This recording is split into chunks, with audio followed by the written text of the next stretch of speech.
मङ्गलं कुन्दकुन्दार्यो जैनधर्मोऽस्तु मङ्गलम् सर्वमङ्गलमाङ्गल्यं सर्वकल्याणकारकं प्रधानं सर्वधर्माणां जैनं जयतु शासनम्।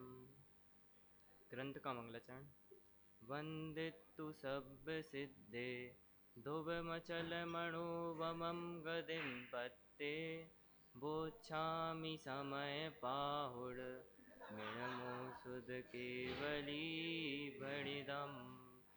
नमः समय साराय स्वानुभूत्या चकासते चित स्वभावाय भावाय सर्वभावांतरक्षिदे। मैं करता हूँ कर्म का, कर्म है मेरा कर्म, ऐसी मिथ्या मान्यता है मिथ्यात्व अधर्म। निज आत्म तल्लीनता सुखमय आत्म धर्म। श्री जिन जिन वर देव ने यह समझाया मन।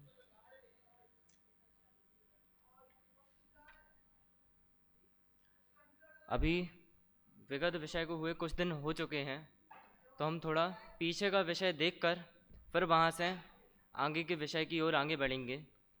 तो हम थोड़ा शॉर्ट में देख लेते हैं कि पीछे क्या विषय चला था।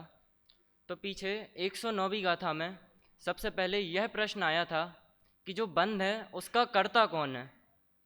तो वहाँ पर मिथ्यात्व आदि 4 प्रत्ययों को बंध का कर्ता बताया था। मिथ्यात्व, अविरति, कषाय और योग। उसके बाद और उसी के साथ जो उनसे 13 गुण स्थान बनते हैं उनको भी बंध का कर्ता बताया था। उसके बाद वहाँ से पुद्गल और जीव की क्रम से पहले पुद्गल के स्वतः परिणमन की सिद्धि की थी और उसके बाद जीव के स्वतः परिणमन की सिद्धि की थी। उसमें यह बताया था कि यदि हम पुद्गल को अपरिणामी मान लें तो क्या होगा, और हम उसके बाद फिर हम जीव को अपरिणामी मान लें तो क्या होगा। उसके बाद 65वां कलश आया था। हम कलश से चालू करते हैं।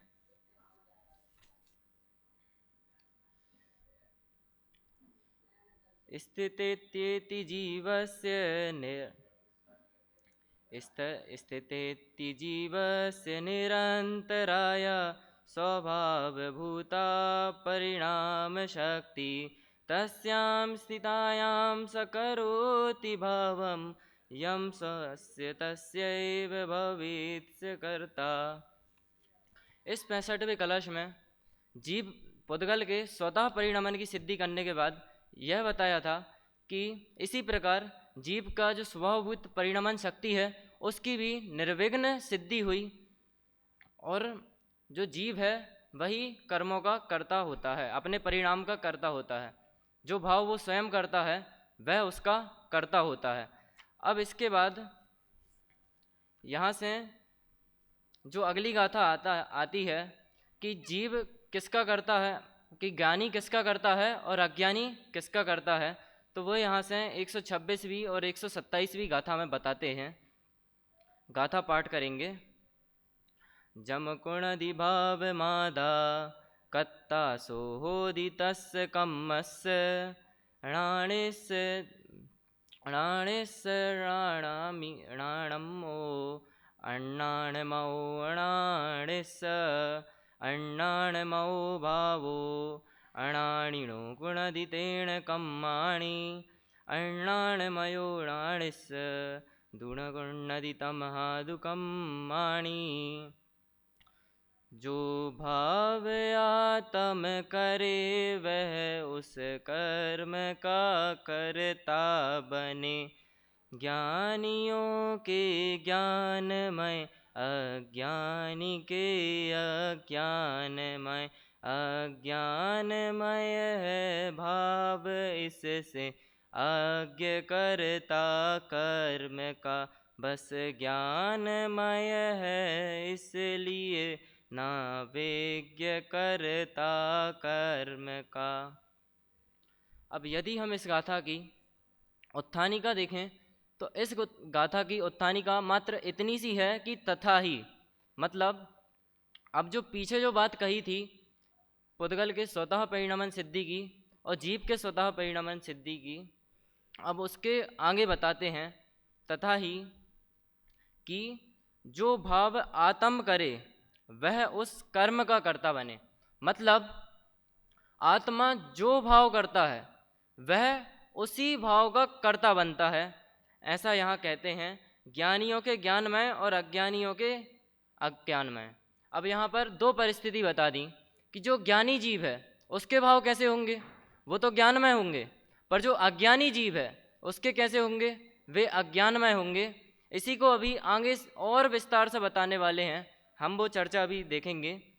उसके बाद अज्ञानमय है भाव इससे अज्ञ कर्ता कर्म का, बस ज्ञानमय है इसलिए न विज्ञ कर्ता कर्म का।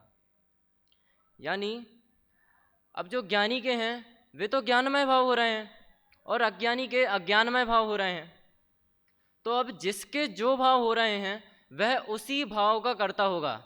ज्ञानी के ज्ञानमय भाव ही हो रहे हैं तो वह ज्ञानमय भाव का ही कर्ता होगा, और अज्ञानी के अज्ञानमय भाव हो रहे हैं इसलिए वह अज्ञानमय भाव का कर्ता होगा। तो यहाँ पर तो एक बहुत सरल सी बात बोल दी शुरू में ही कि ज्ञानियों के ज्ञानमय भाव होंगे और वह ज्ञानमय भाव का कर्ता होगा, और अज्ञानी के अज्ञानमय भाव होंगे और वह अज्ञानमय भाव का कर्ता होगा। पर अब आगे क्या कहते हैं तो वो हम आत्मख्याति टीका में देखते हैं कि आचार्य क्या लिखते हैं। इस प्रकार यह आत्मा स्वयमेव परिणाम स्वभाव वाला है और अपने जिस भाव को करता है कर्म पने को प्राप्त उस भाव का कर्ता होता है। ये वैसे ही ज्ञानी और अज्ञानी पर हमें घटा लेने हैं। तात्पर्य यह है कि वह भाव आत्मा का कर्म है और आत्मा उस भाव का कर्ता। वह भाव भी ज्ञानी के ज्ञान में ही होता है, क्योंकि ज्ञानी को स्व पर के विवेक से क्या कहते हैं यहाँ पर कि वो जो परिणाम हो रहे हैं वहाँ पर ज्ञानी ज्ञान का करता है और अज्ञानी अज्ञान भाव का करता है। पर अब क्या कह रहे हैं, ज्ञानी के बारे में बता रहे हैं कि ज्ञानी के परिणाम ज्ञानमय ही क्यों हैं, तो कहते हैं स्वपर के विवेक से। ज्ञानी को क्या है, तो ज्ञानी को स्वपर का विवेक है। यदि इसे सरल शब्दों में कहें तो भेद ज्ञान है ज्ञानी को।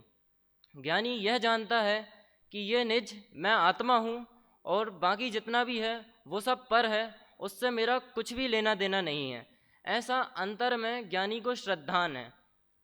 अब जब ज्ञानी अपना कुछ भी कार्य करेगा तो उसे अंतर में ये श्रद्धान होगा, ध्यान होगा। अब वो कुछ भी करे, मैं तो आत्मा हूँ, सामने वाली चीज़ पर है। उदाहरण के लिए जैसे हम देखें, एक ज्ञानी जीव है, जैसे उसे आत्मा का श्रद्धान हो चुका है। अब वह कोई भी काम करे, वो गाड़ी चला रहा था, सामने से दूसरी गाड़ी आई, उसने बचाने की पूरी कोशिश की गाड़ी को कि वो उसमें ना टकराए, ना सामने वाले का नुकसान हो ना मेरा नुकसान हो। पर दुर्घटनावश उसका एक्सीडेंट हो ही गया। एक्सीडेंट हुआ तो उसे बहुत चोट लगी। जब उसे हॉस्पिटल ले जाया गया तब डॉक्टर ने उसे ये बोला कि तुम्हारे बचने के चांसेस बहुत कम हैं। अब तो ज्ञानी परेशान हो रहा होगा, उसे कोई दिक्कत हो रही होगी कि अभी कोई दिक्कत नहीं हो रही है। उसे क्या है, स्वपर विवेक है, भेद ज्ञान है कि मैं तो आत्मा हूँ, मेरा क्या हो सकता है, मेरा तो कुछ नहीं हो सकता।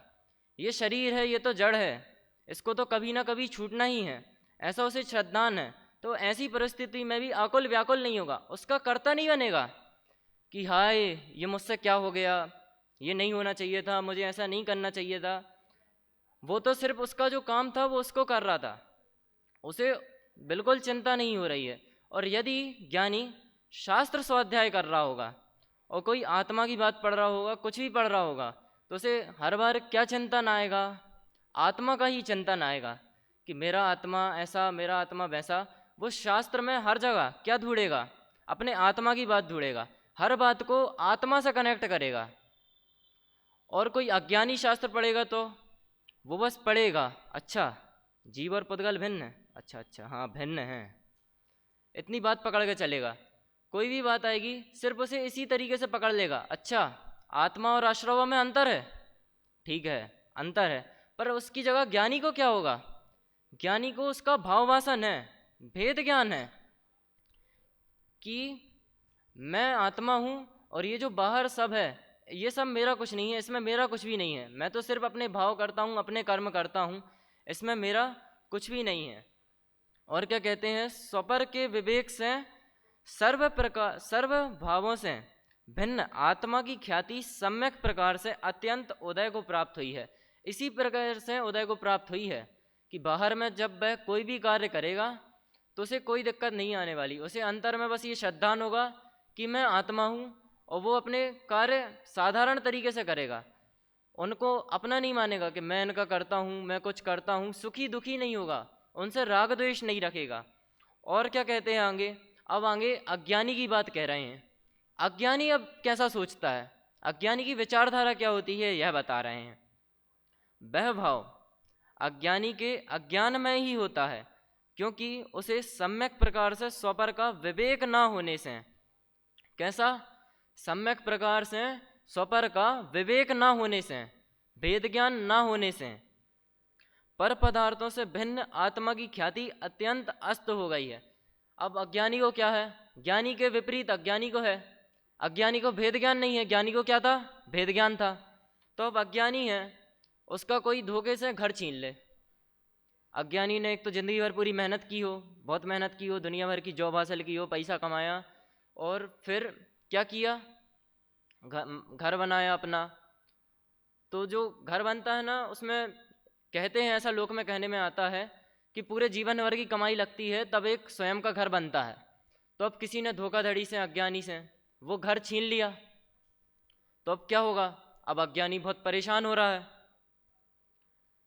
बहुत द्वेष कर रहा है उससे कि जिसने मेरा घर छीन लिया, तो ऐसे परेशान हो रहा है। यदि हम एक और उदाहरण देखें तो जैसे कोई अज्ञानी है और वो बहुत ही दीन था, गरीब था, और उसकी लॉटरी लग जाए, तो अब वो क्या करेगा कि मैं अमीर, मैं ऐसा, मैं अभिमानी। तो उसको क्या है, अभी भेद ज्ञान नहीं है, वो ये नहीं जानता है कि ये जो जितनी भी परवस्तु है इसमें मेरा तो कुछ किया होता नहीं। वो सिर्फ इसको क्या मान रहा है? अपना मान रहा है। और क्या कर रहा है कि मैं इसको करता हूँ, मैं ये घर बना सकता हूँ, मैं इसको बचा सकता हूँ, मैं अमीर हो गया, मैं गरीब हो गया। अज्ञानी की विचारधारा ऐसी होती है। उसके बाद यदि हम देखें तो अज्ञानी जो है उसकी विचारधारा यही चलती है कि मैं रागी हूँ, मैं द्वेषी हूँ, वो यही मानता रहता है। उससे कोई गलत काम हो जाए तो वो बहुत दुखी होगा, द्वेष करेगा, ये मुझसे कैसा हो गया, उसे ऐसा नहीं करना चाहिए था, या तो राग करेगा।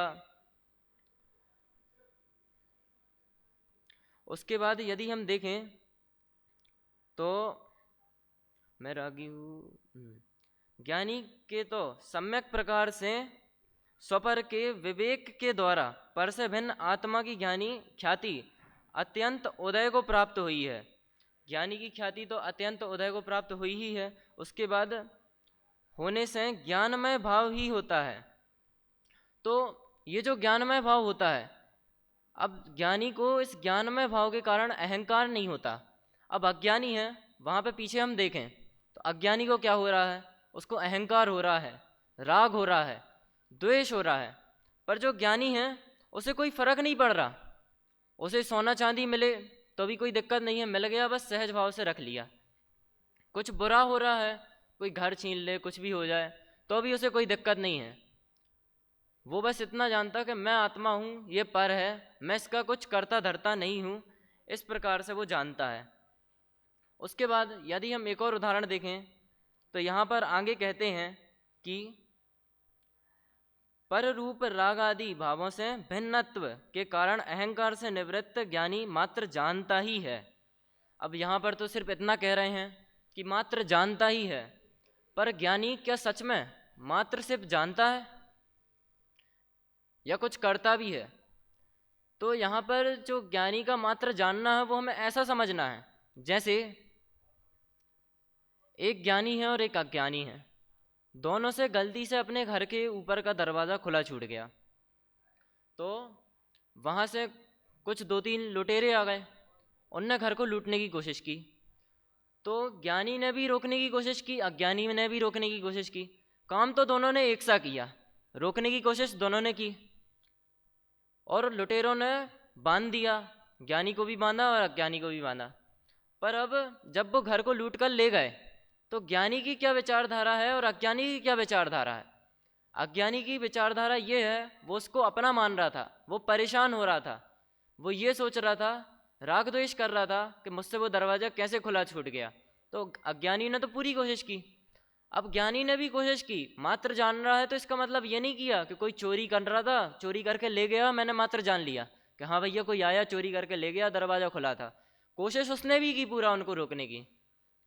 पर जब ये सब हो गया तो वो इसमें सुखी दुखी नहीं हुआ कि ये तो जो होना था वो हो गया, जैसा होना था वैसा ही हुआ, मैं तो इसमें सिर्फ थोड़ी कोशिश कर सकता था, उतनी कोशिश मैंने की। अब इसके बाद यहाँ पर पंडित जयचंद जी छाबड़ा इसका भाव स्पष्ट करते हुए और क्या लिखते हैं वो हम देखते हैं कि ज्ञानी को स्वपर का भेद विज्ञान हुआ है, इसलिए उसके अपने ज्ञानमय भाव का ही कर्तृत्व है, और अज्ञानी के स्वपर का भेद ज्ञान नहीं है, इसलिए उसके अज्ञानमय भाव का ही कर्तृत्व है। वही बात है जो ऊपर चल रही थी, इसको अब ज़्यादा एक्सप्लेन ना करते हुए आगे बढ़ते हैं कि इस आत्मा के क्रोधादिक मोहिनीय कर्म की प्रकृति अर्थात राग द्वेष का उदय आने पर अपने उपयोग में उसका राग द्वेष रूप मलिन स्वाद आता है। अज्ञानी स्वपर का भेद ज्ञान न होने से यह मानता है कि यह राग द्वेष रूप मलिन उपयोग मेरा ही है। बस इतना ही हमारे काम का था इस पैराग्राफ में कि अज्ञानी क्या मानता है, स्वयं रागी द्वेषी होता है। कुछ भी काम हो रहा है तो अहम, ये मैंने किया, कुछ बुरा हो रहा है तो ये मुझसे क्या हो गया, ऐसा भाव करता है। अहम मतलब अहम बुद्धि से पूरे कार्य करता है, ये कार्य मैंने किया, ये कार्य मैंने किया, ऐसे अहम बुद्धि से पूरे कार्य करता है। और वहीं हम ज्ञानी की विचारधारा देखें तो उसकी सिर्फ मात्र इतनी ही विचारधारा रहती है कि ये जो राग द्वेष है, ये जो राग द्वेष का रस है, ये कर्म रूप है, ये मेरा नहीं है, मैं इसका करता नहीं हूँ। वो इसका अहंकार नहीं करता, अभिमान नहीं करता किसी भी चीज़ का। अब अज्ञानी की लॉटरी लगेगी तो वो कैसा होगा, अभिमानी होगा। पहले दिन था, अब पैसा आएगा तो कैसा होगा, अभिमानी होगा। पर ज्ञानी की लॉटरी लगेगी तो उसका क्या होगा, उसे कोई अभिमान नहीं आने वाला अंतर से। वो तो जानता है इसकी तो कोई कीमत है नहीं लोक में, वो जानता है मैं भिन्न हूँ वो भिन्न है, इस प्रकार वो उससे भिन्न रह जाता है। इस कारण जो अज्ञानी है वो अज्ञानमय भावों का कर्ता होता है, और जो ज्ञानी है वो ज्ञानमय भावों का कर्ता होता है।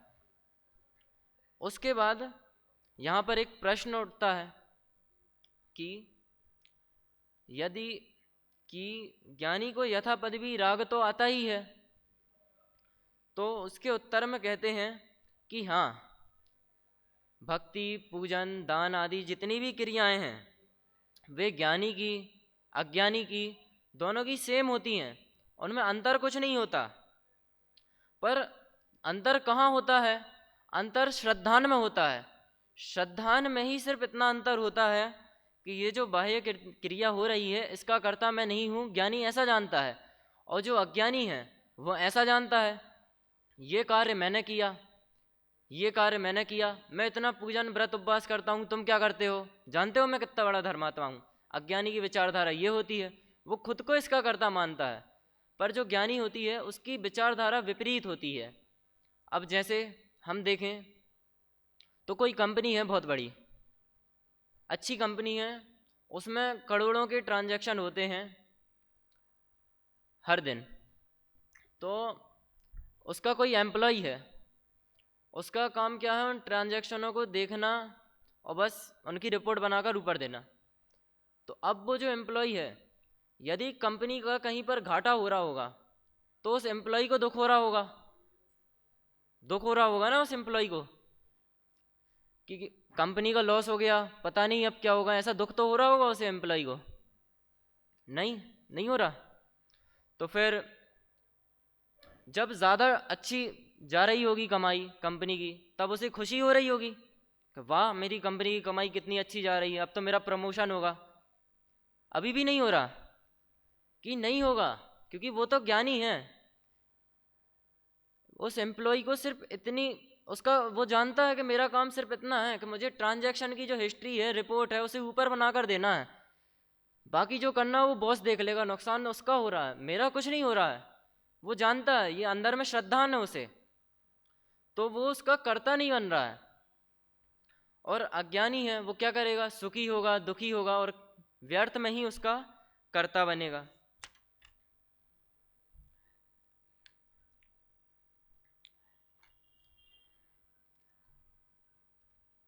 परिणाम का ही कर्ता होता है। ज्ञानी के ज्ञान में ही भाव होते हैं। राग राग ज्ञानी का कर्तव्य नहीं, कर्तव्य अर्थात कार्य नहीं है। अब जो राग है वो तो ज्ञानी को भी थोड़ा बहुत आता ही है, पर ज्ञानी क्या है, उसका कर्ता नहीं बनता है। उसके बाद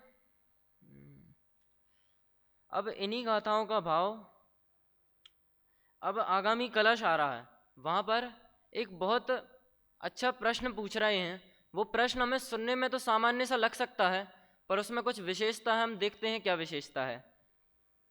ज्ञानमय एव भावः कुतो भवेत् ज्ञानिनो न पुनर्नयः, अज्ञानमयः सर्वः कुतो कुतो ज्ञानिनो नान्यः। ज्ञानी के सब भाव, ज्ञानी के